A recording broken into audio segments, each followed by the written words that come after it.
राधा कृष्णाभ्याम नमः।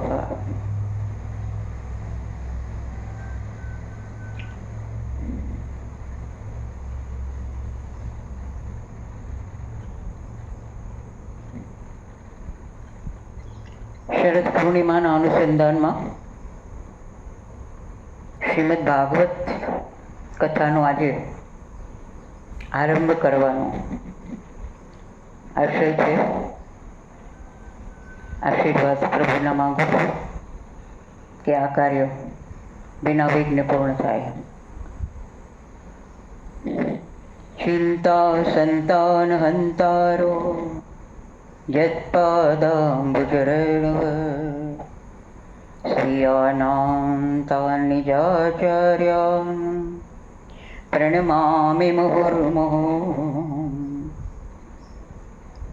यदनुग्रहतो जन्तुः सर्वदुःखातिगो भवेत् तमहं सर्वदा वन्दे श्रीमद्वल्लभनन्दनम्. प्रभो नंदकुमारो में स्वामिने वृषभानुजा कृतार्थोऽहं कृतार्थोऽहं न संशय. तस्य सेवा प्रकुर्वेत यावज्जीवं सधर्मतः न फलार्थं न भोगार्थं न प्रतिष्ठा प्रसिद्धे. राधा कृष्णाभ्यां नमः. लक्ष्मी नारायणाय नमः. उमा महेश्वराभ्यां नमः. सीताराम चंद्राभ्यां नमः. मीरारविन्दाय नमः.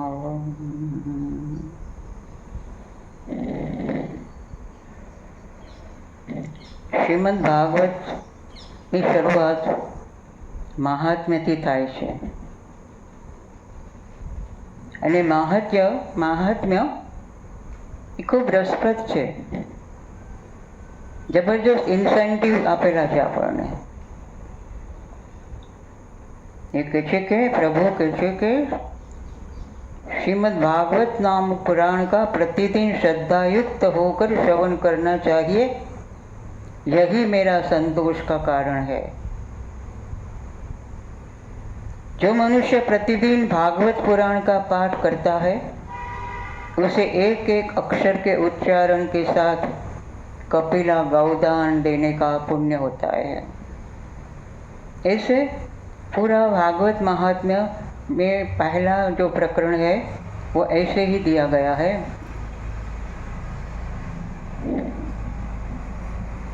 जिसके घर में एक श्लोक, आधा श्लोक अथवा श्लोक का एक ही चरण लिखा रहता है उसके घर में मैं निवास करता हूँ.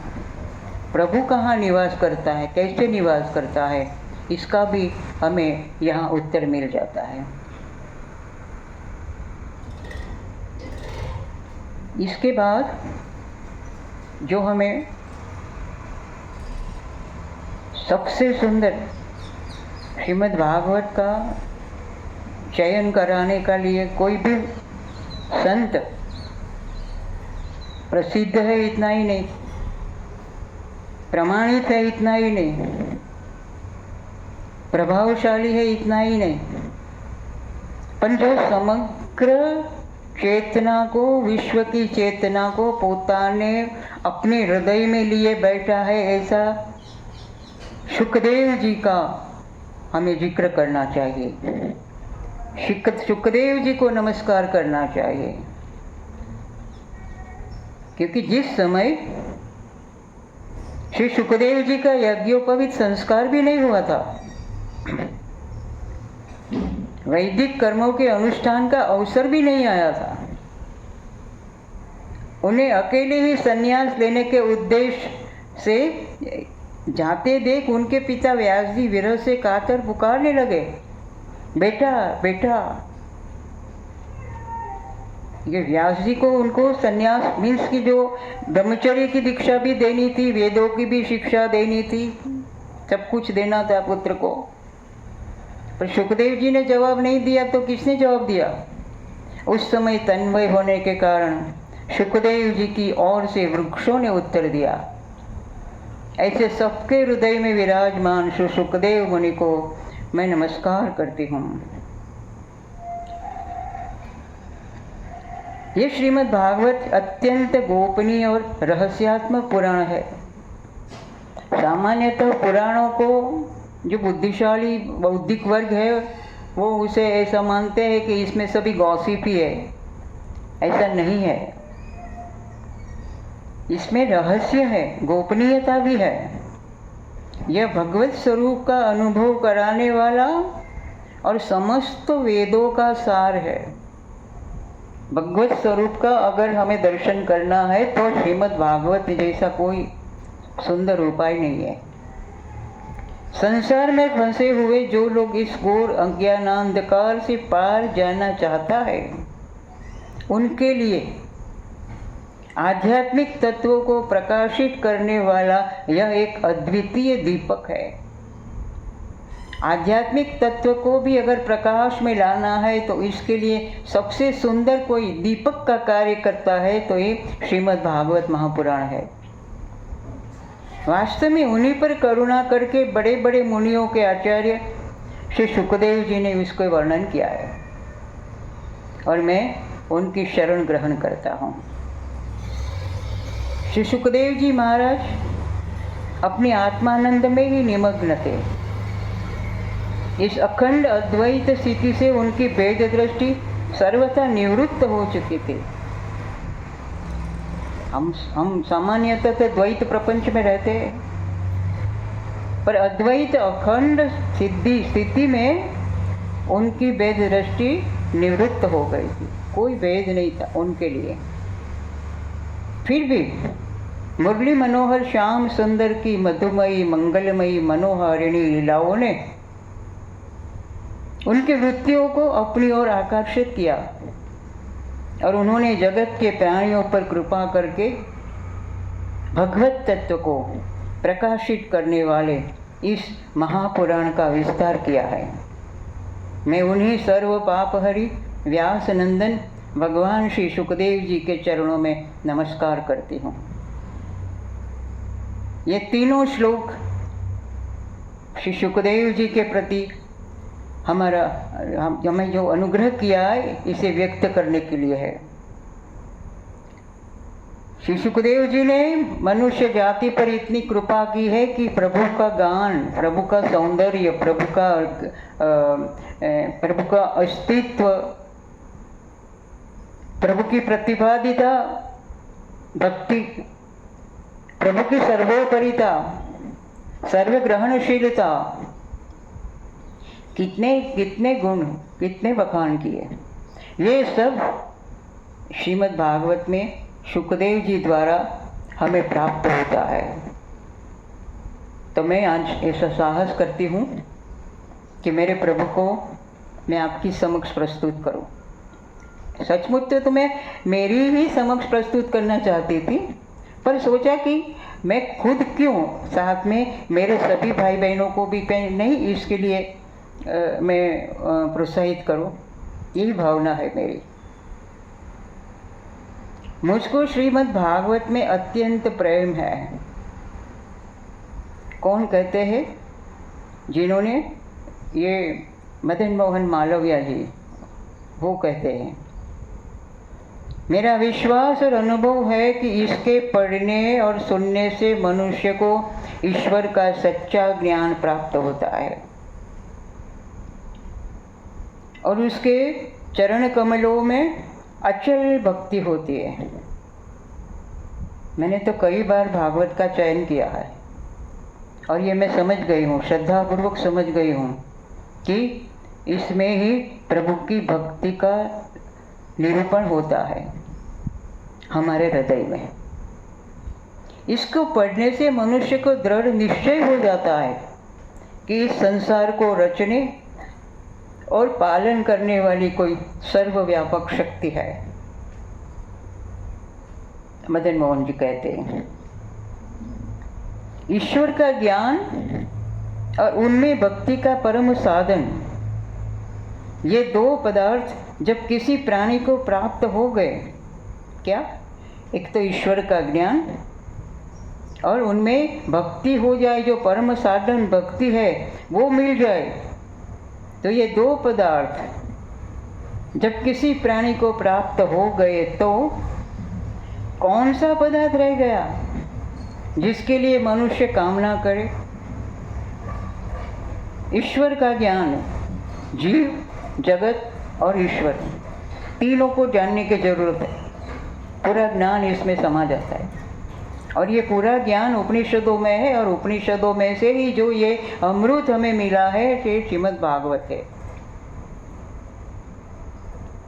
जिसके लिए मनुष्य कामना करे। ये दो मिल गया तो बस ईश्वर का ज्ञान और उनमें भक्ति,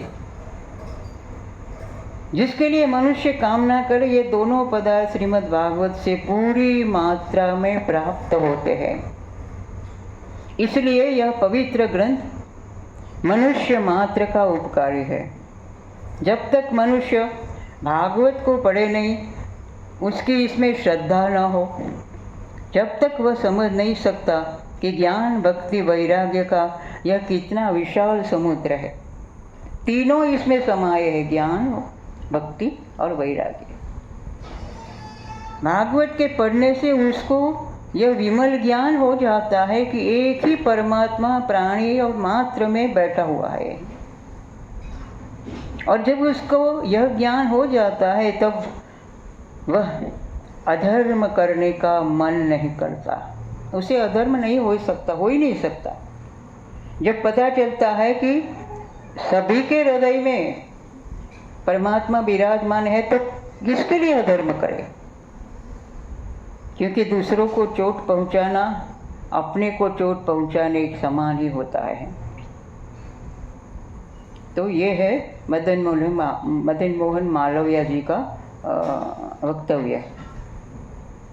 बाद में श्री भागवत की पूजन विधि, उसकी सप्ताह का कैसे आयोजन करना चाहिए वगैरह बहुत अच्छी ऐसी माहिती, ऐसी इन्फॉर्मेशन हमें मिलती है।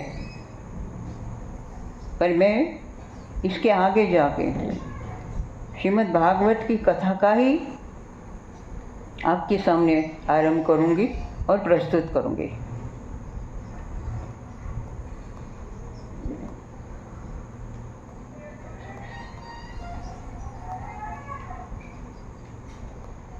तो क्या हुआ कि एक बार महर्षि वेदव्यास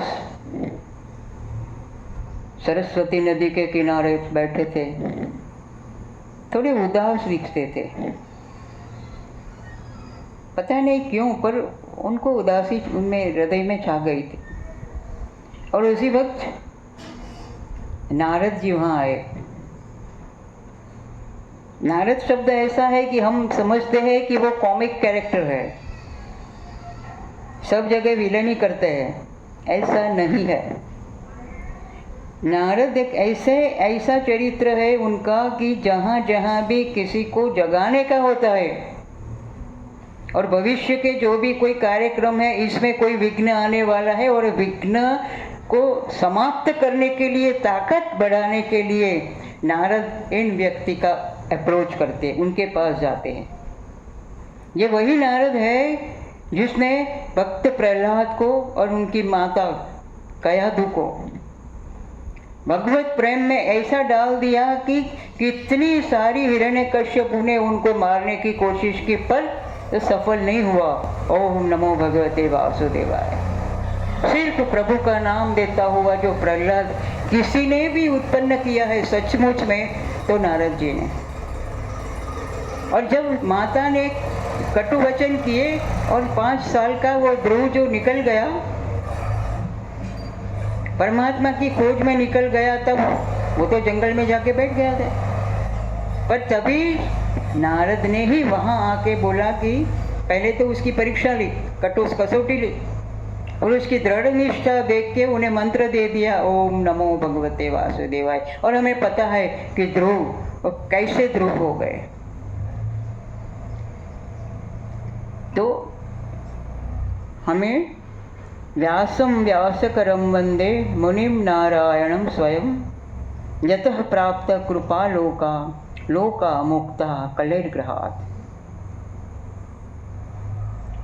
फिर श्रीमद् भागवत की आरती आती है, और इससे ये सबको मैं, क्योंकि मैं कथा स्वरूप में ये नहीं सुनाना चाहती हूँ, मैं उसे हृदयंगम हो जाए ऐसा एक ग्रंथ है, इसकी तरह जैसे मैं खुद के लिए पढ़ती हूँ तो आज आप सबके लिए भी पढ़ रही हूँ। इसलिए मेरे पास कथावाचक का जो भी आपके पास अभिप्राय है या अपेक्षा है, वो अपेक्षा मत रखें। मैं तो सिर्फ मेरे प्रभु के प्रेम को इस माध्यम से आपके सामने प्रस्तुत करना चाहती हूँ। तो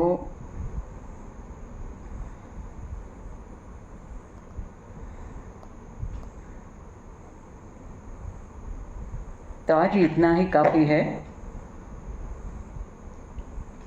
आगे जाएंगे और महात्म्य वर्णन ही अभी तो होगा, 1-2 दिन बाद में हम कथा में प्रवेश करेंगे। ओम शांताकारं भुजगशयनं पद्मनाभं सुरेशं विश्वाधारं गगनसदृशं मेघवर्णं शुभांगं लक्ष्मीकान्तं कमलनयनं योगिभिर्ध्यानगम्यं वन्दे विष्णु भवभयहरं सर्वलोकैकनाथं।